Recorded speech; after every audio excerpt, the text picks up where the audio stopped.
시작. 우리가 살아도 주를 위하여 살고 죽어도 주를 위하여 죽나니 그러므로 사나 죽으나 우리가 주의 것이로다. 그 뒷부분이 제목이죠. 우리 다 같이 제목 시작. 그러므로 사나 죽으나 우리가 주의 것이로다.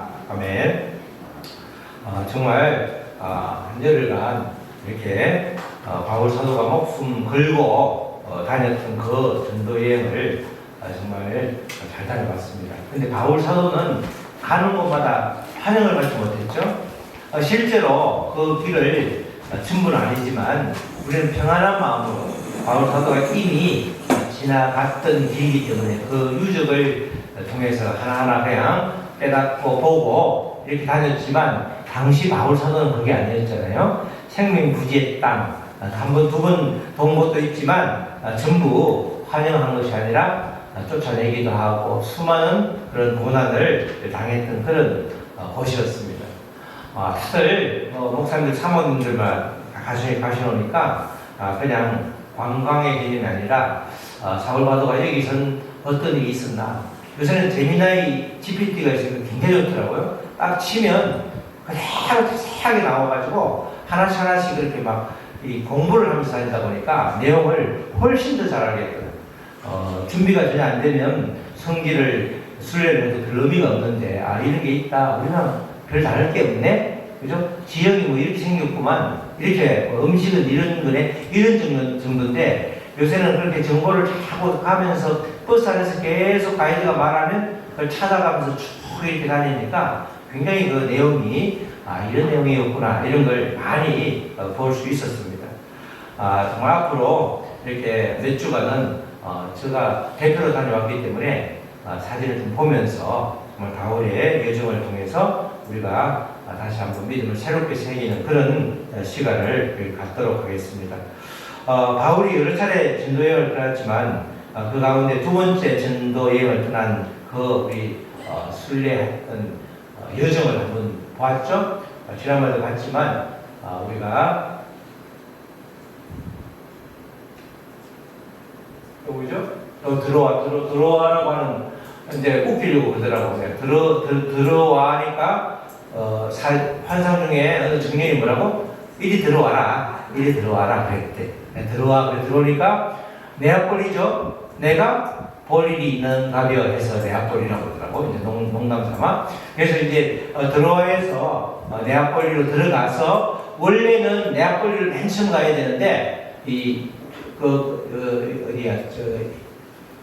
터키에서 넘어오다 보니까 공항이 데살로니카에 있어요. 데살로니카를 먼저 갔다 거꾸로 내려왔는데 어쨌든 네아폴리를 통해서 들어왔는데 그게 빌립보 그게 있죠. 항구 빌립보의 항구고 데살로니카도 보니까 저 그림에 나오지만 거기도 항구더라고. 항구 다 그러니까 베레아는 조금 안으로 들어가고 전부가 다 바다를 끼고 있는 항구 배를 타고 가기도 하고 그렇게 됐는데 네아폴리 우리가 돌아서 네아폴리로 갔는데 네아폴리에 지난번에는 우리가 안내해 주는 그냥 사진이었고 오늘은 직접 가서 찍은 사진이죠. 네아폴리 사진 그죠? 훨씬 자세하죠? 지난번에는 그림이 근데 이게 보니까 네아폴리 그 기념교회인 게 아니고 앞에 성 니콜라우스라고 하는 그 교회 그 벽면에 1928년 벽면에 그 다 안으로 안 들어가도 바깥에 이렇게 네아폴리라고 하는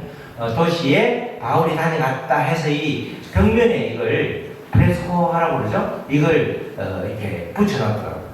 이 대부분 다 그리스는 바울이 지나갔던 그 행적을 통해서 사람들이 굉장히 많이 오죠. 바울 덕분에 절반은 먹고 사는 것 같아요. 그 정도로 그렇게 네아폴리는 이렇게 되어 있습니다. 이 네아폴리가 있는 성이 빌립보 성인데 이 빌립보 성 네아폴리가 여기가 있고 이제 빌립보에 가니까 누굴 만났죠? 루디아를 만났잖아요. 루디아를 지난 5월 말에 순종하면 만남에 복을 주신다. 그죠? 그렇게 말했는데 오늘 루디아를 만나는 복을 받았죠. 자, 루디아가 옷감 장수인데 어떤 색깔을 받았어요? 자색. 자색은 그 당시 로마 시대에 누가 입는 옷이에요? 황제나 귀족들이 입는 옷이죠. 다시 말해서 루디아는 남전에 그냥 우리 옷을 판 사람이 아니고 귀족층을 대상으로 옷감을 전해준 그런 사람이었죠. 그런 사람을 만나기 쉽지 않잖아요. 그런데 그 우물가에 가니까 강가에 가니까 강가가 냇가라고 해요. 냇가에 가니까 루디아가 있었단 말이죠. 그 냇가에 세례를 받은 터가 나오죠. 이 보면 이렇게 나와요. 여기 참 기술을 줬죠. 저 한 사람이 이렇게 굉장히 그냥 부하신 한 분이 외국인이 자리를 지키면 안 나오는 거예요. 그래서 사진을 찍었어요. 우리 안에 사진기를 딱 찍어서 그 사람을 지우니까 감독이 없어졌더라고. 그래서 지웠어.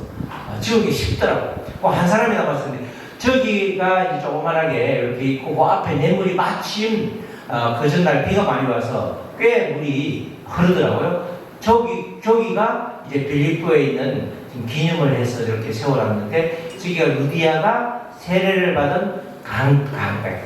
그렇게 루디아가 여기서 이렇게 세례를 받았죠. 여기까지는 빌립보가 정말 빌립보에 와서 바울이 아주 순탄하게 왔잖아요. 그런데 우리의 믿음의 이름도 마찬가지지만 늘 순탄하고 그렇게 영광만 있으면 좋은데 만나면 축복만 있으면 좋은데 이렇게 와라고 해서 순종함으로 갔더니 그 다음에 뭐가 있었어요? 또 고난도 있어. 고난도. 자, 오늘은 그래서 특별히 이번에 그리스 로마를 가면서 고난의 현장이라고 하는 거예요. 매 맞고 갇히고 감옥 가고 이렇게 그런 거죠. 빌립보에서 한 사람 여종이 점을 쳐서 주인에게 돈을 잘 벌어줬는데 이 사람을 바울이 만났죠. 바울과 신라가 만나서 그 안에 귀신이 들어있는 거예요. 귀신을 쫓아내니까 점괘가 나와야 안 나와요? 안 나오잖아. 용한 점쟁이가 점을 못 치니까 사람들이 와야 안 와요? 안 오죠. 안 오니까 돈을 못 벌잖아. 주인이 돈을 못 벌어서 들어오던 돈이 안 들어오니까 이제 열을 받아가지고 이 이상한 사람, 유대인들이 왔는데 지금 이 풍속을 저해한다. 이 사람들 가만히 두면 안 된다. 이렇게 고발을 하는 거죠. 그게 이제 사도행전 16장 19절로 24절 말씀이죠. 한 절씩 분갈을 했습니다. 여종의 점을 치던 여종의 주인들은 자기 수익의 소망이 끊어진 것을 보고 바울과 신라를 붙잡아 장터로 관리들에게 끌어갔다가 20절 시작.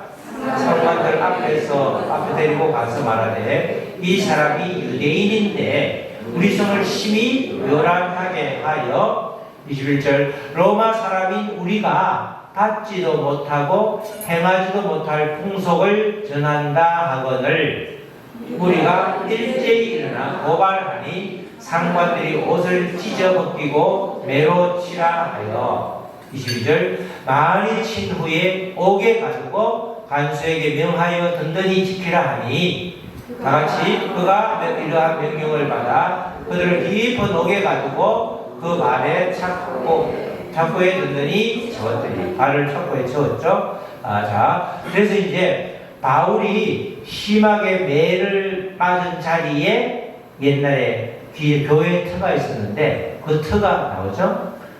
요게 이제 교회 개화. 요 교회 육각형인가 거기 오각형 육각형에 있는 그 터 거기가 지금 매를 맞아가지고 이렇게 기념 교회를 세웠는데 교회는 싹 없어지고 지금 터만 남았죠. 여기서 매를 맞고 바로 옆에 있는 곳이 이제 많은 감옥인데 구치소. 저기 저 밑에 이 헬라 밑에 영어가 Prison of Saint Paul. 사도 성 바울의 감옥이라고 되어 있는데 이게 감옥이에요.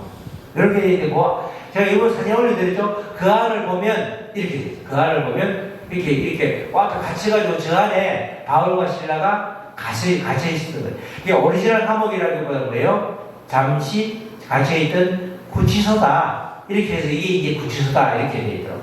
저기에서 그 위에 풀이 나 있고 그 안에 살짝 저 안에 있는 그 돌이 있는데 거기는 좀 이렇게 비가 와도 맞을 수 있죠. 안 맞지만 그 앞에는 그냥 공터 그렇게 아까 바로 비춰난 그 철창문 있는 바로 그 뒤를 이제 찍은 게 바로 그 사이에 되는 거죠.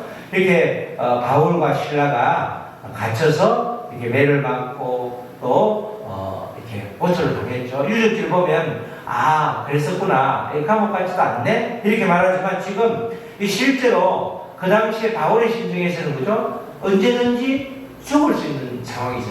지금 이렇게 누가 이 주위에 권력자가 있다든지 아는 사람이 있어서 유대아가 있긴 하지만 뭐 보석금을 주고 빼내고 이런 상황이 아니라 이거는 쥐도 새도 모르게 죽을 수 있는 그런 상황이다라고 생각하면 정말 우리가 숙연해질 수밖에 없죠. 우리는 범사에 감사하기커녕 조금만 이렇게 마음에 거슬리거나 불편하면 적시로 우리가 불편을 쏟아내죠. 그죠? 잘 참아야 되는데 참는 게 쉽지 않죠? 머릿속으로는 참아야 되는데 이래서는 안 되는데 하면서 이미 입으로는 하지 말아야 될 말이 튀어나가는 것도 있고 또 하지 말아야 될 행동들이 있는 경우가 굉장히 많습니다. 그러나 정말 주님을 찐으로 만난 이 바울 사도는 이런 가운데 뭘 했죠? 여기서 찬양을 했죠. 찬양이 쉽게 나와요? 안 시원해. 되게 더워. 여기 뒤에는 전부 다 무너졌는데 우리 김원장 목사님이 시원하겠다고 그러니까 한번 다음에 집어넣어 드릴게. 저기가 지금 싹 다 무너지고 이것만 남았어. 그런데 이 굴이 깊으면 시원하더라고. 두 번째 보여줄 로마의 가면 시원해. 그런데 이게는 굉장히 덥더라고요. 그렇게 우리가 정말 이 바울은 신라는 이 가운데서 찬양을 했잖아요. 찬양을 했다는 말은 뭐예요? 속에 감사가 넘친다는 거예요. 그럼에도 불구하고 감사하다는 거죠. 그렇게 이런 고난 가운데 평안을 유지하고 감사를 할 수 있다는 것은 이 로마서 오늘 읽은 말씀처럼 본문 말씀처럼 이런 고백을 했기 때문에 가능한 거죠. 우리 14장 8절 다 같이 시작. 우리가 살아도 주를 위하여 살고 죽어도 주를 위하여 죽나니 그러므로 사나 죽으나 우리가 주의 것이로다. 아멘. 로마서 14장 1절부터 보면 이런 내용이 다른 거예요. 이렇게 결론적으로 이렇게 나오는데 그 앞에는 보면 믿음이 연약한 자를 두고 믿음이 좀 있는 사람이 비판하는 거예요. 너 그렇게 해서는 안 되지 않냐? 믿음 있는 사람이 그렇게 해서는 되냐? 이렇게 말하니까 바울 사도가 믿음에 장성한 분량이 된 사람도 있고 연약한 소위 말해서 음식도 연한 것을 먹는 사람이 있고 이게 소화가 잘 되면 강한 아주 센 음식도 먹는 사람이 있는데 너의 기준으로 다른 사람을 쉽게 말하지 마라. 이러면서 우리는 옆에 있는 사람을 보고 판단하고 정죄할 것이 아니라 주를 위해서 주님을 기준으로 살아도 주를 위해서 살고 죽어도 주를 위해서 사는 거 아니냐 이렇게 말하는 거예요. 바로 앞에 있는 6절에도 그런 말씀입니다.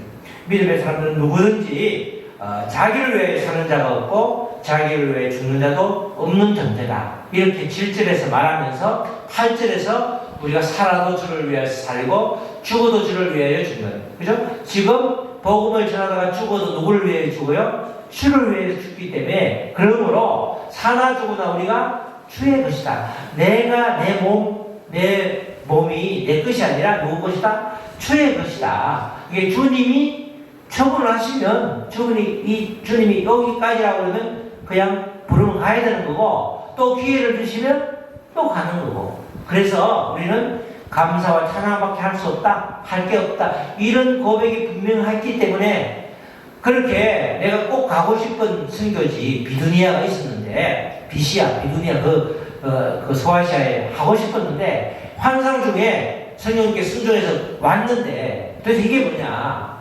왜 불렀냐? 대부분 모르겠죠?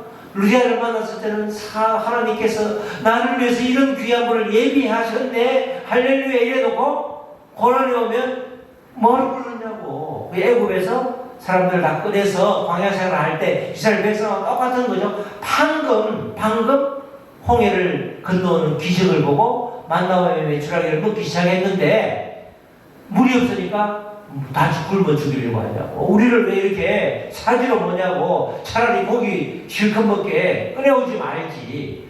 방금 기적을 보고도 그렇게 말하는 이스라엘 사람들, 그 사람들이 바로 우리죠, 우리. 그런데 이 바울은 그렇게 하지 않고 이렇게 사나 죽으나 주의 것이라는 고백이 분명했기 때문에 이렇게 아주 그냥 열악한 가운데서 감옥에 구치소에 갇혀도 고백을 했던 것입니다.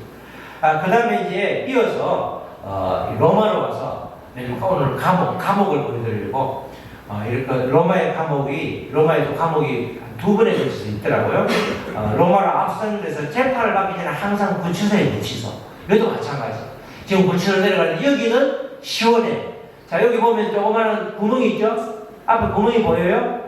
구멍이 위에서 감시하는 구멍이에요. 감시하는 구멍. 자, 내려가는데 빛이 어두워서 아무리 사진을 줘도 안 보이는데 벽면에 저렇게 이렇게 쓰여 있어요. 피그리가 쓰여 있는데 여기가 이제 바울이 갇혀 있는데 바울이 갇혀 있던 감옥이다. 대부분 다 바울이 갇혀 있는데 로마에서는 설그머니 누구를 끼워요? 베드로를 끼워요. 왜냐하면 일대 교황이 누구예요? 베드로라서 바울과 베드로가 전혀 다른데 마치 베드로도 여기서 한번 고생을 했다 이런 식으로 베드로를 살살 끼우더라고. 여기서 일단 바울이 갇혔던 감옥인데 내부에 감옥의 사진이에요. 전체는 어두워서 안 보이고 그 위에 다시 보면 이제 아까 여기서 여기 보면 밑에가 보여. 위에서 이렇게 보는 거예요. 나오고 있나 이렇게 갇혀 있더라고. 아까 거기는 빌립보는 그대로 보면 위에가 무너졌지만 그렇게 운신의 폭도 있고 조금 이렇게 보면 바깥도 보일 수 있고 이런데 여기는 보일 수가 없죠. 꽉 이렇게 갇혀있는 이 감옥을 이제 마메르틴 지하 감옥, 마메르틴 지하 감옥이라고 하는데 여기는 전부가 다 그 당시에 이제 약간 로마에서 구름 위에 있잖아요. 행정구역이 밀집되어 있는 곳에서 이렇게 감옥에 들어갔죠. 그리고 나서 이제 우리 성경 기록에 보면 셋집에서 이렇게 같은 연금도 당했지만 어느 셋집에 연금을 당했는데 그 집을 찾을 수 없으니까 지금 있는 곳은 감옥, 순교하는 곳이죠. 그리고 나서 이제 네로 황제 때 엄청난 순교가 있었는데 이때 바울이 참수되었다 이렇게 말하죠. 그때 바울이 순교 직전에 갇혔던 감옥이에요. 이때 그 감옥 나오죠? 여기. 저기 누가 하나 앉아있죠? 보이죠? 저는 지우개 뭐 하더라고. 사람들이 싹 다 나간 후에 아내가 찍어준 사진이라 저기서 이제 앞에가 거기가 이제 감옥인데 그 앞에 지금 이제 오시는 분마다 여기가 감옥 앞에 있는 지금 이렇게 십자가 해놓고 저 창틀 저기가 감옥이죠. 창틀 안을 보면 나오죠? 이렇게 돼 있어요. 창틀 안에 저기 뭐가 있죠? 테이블이 있고 저기가 바울이 순교 직전에 갇혔던 감옥이에요. 그리고 나서 여기서 꺼내가지고 바울을 바로 옆에서 죽였는데 이제 이 전성에 가면 바울의 목이 3번 튀었다 그래가지고 곡이 3번 튀었는데 거기마다 튄 곳마다 우물이 나와서 새 우물 교회라고 있는데 지금 이게 전부 고치느라고 못 들어가게 해서 바깥에서 저기라는 이야기 만들었는데 여기 이제 또 기념하는 교회가 있죠. 그런데 이제 바울은 이렇게 순교를 당한 다음에 차로 한 4, 5분 거리에 있는 지금 성바울 성당에 이제 지하에 무덤이 있습니다. 지하의 무덤을 보면 이제 다른 곳이죠. 지하의 무덤을 보면 저 앞에 있는 분이 저 시커먼 옷 저분이 김다희 목사야. 김다희 목사 보이죠? 그 뒤에 머리 있는 분이 기도하는 옆에 있는 분이 보니까 그분 사모네 만나교회 사모 이렇게 단석교회 목사님들이 있는데 저는 제 핸드폰으로 받은 지우지를 못해가지고 이게 이제 바울의 그 무덤인데 그 앞에 하고 그 안쪽이 이제 무덤이고 여기는 요거죠. 저 안에도 보면 이제 그 글자가 바울의 무덤이다 앞뒤로 되어 있단 말이죠. 그리고 그 전에 사진을 보면 이렇게 나오죠. 그 보면 저 위에 그 사각형으로 뭐가 나오죠. 그 위에 보면 사각형이 나오는 게 이제 바울이 묶였던 세산을 쓰리라 그래서 이제 그걸 확대해 놓은 게 요 사진. 여기 보면 이렇게 여러 사슬을 이렇게 묶여서 이렇게 감옥을 있을 때 묶였다 해서 이제 그걸 아까 앞에 말고 여기다가 바울 성당 이 지하에다가 이걸 해놨더라고. 벽면에는 전부 1대부터 지금까지 한 2000년 동안 있었던 교황들의 사진이 벽면에 쫙 있고 이 현재 교회에만 불이 들어와 있어. 불이. 그리고 이제 빈자리가 몇 개 한두 개 있는데 이 속설에는 이제 저 자리에 표방이 꽉 차면 이 예수님께서 재림한다 뭐 그렇게 말하는데 그건 전혀 성경적이진 않은데 벽면에는 전부 다 돼 있고 이게 포인트예요. 그 성당 또는 교회 가장 마지막에 이렇게 사진이 바울의 무덤 사진, 바울의 무덤과 또 순교하기 직전에 감옥, 그리고 순교했을 때 목이 3번 튀었다는 그 세우물 교회. 거기에 이제 바울의 고난을 많이 받았지만 주로 감옥과 관련돼서 이번에서 본 게 이게 전부죠. 그래서 오늘은 다른 것보다 고난을 영광도 받지만 고난은 또 함께 받더라. 우리도 마찬가지로 이렇게 전도를 하면서 세상을 살아가면서 믿음 생활을 하면서 삶을 살아가면서 기쁜 날도 있지만 이렇게 힘들고 어려운 날도 있다. 그렇지만 바울처럼 이런 고백이 분명하면 그럼에도 불구하고 우리는 사나 죽으나 주의 것이기 때문에 감사와 찬양을 할 수밖에 없다. 이렇게 말할 수 있는 것입니다. 사실을 넣다 보니까 보통 원고가 5장, 6장인데 7장이라서 굉장히 많은 줄 알지만 사진 때문에 사진이 많고 글은 별로 없어서 오늘은 예배가 굉장히 빨리 끝난 것 같아요. 정말 우리가 주님이 가장 기뻐하시는 것이 바울의 여정을 보면 영혼에 대한 사랑, 그 구체적인 모습으로 전도를 말할 수 있는 것입니다. 그렇기 때문에 삶으로 우리가 복음을 전하는 것, 그것이 우리에게는 필요한 거죠. 요새는 말로 전해가지고는 잘 안 되니까 정말 애를 많이 쓰긴 하더라고요. 어떤 목사님은 이렇게 이주민들이 많은 쪽에 금요일마다 이 국 끓이는 차에 중에 전도차가 있더만, 버스가 또 목욕차처럼 이동 전도차에서 국을 끓여서 4인분 기준으로 한 명씩 계속 주면서 이 여름에도 주는 교회가 있고, 또 어떤 교회는 이 근처에 있는 성파에 있는 제가 잘 아는 분은 새로 신자가 들어오면 그 신자의 집에다가 국을 한 10주씩 이렇게 끓여다 주는 거예요. 박성희 목사님 근처에 있는 교회, 감리교회인데 박성희 목사님 거기 가시면 국을 꽤 많이 얻어서 주시고 국을 꽤 잘 맛있게 끓여줘요. 그래서 그렇게 하는데 수많은 교회들이 전도를 애쓰는데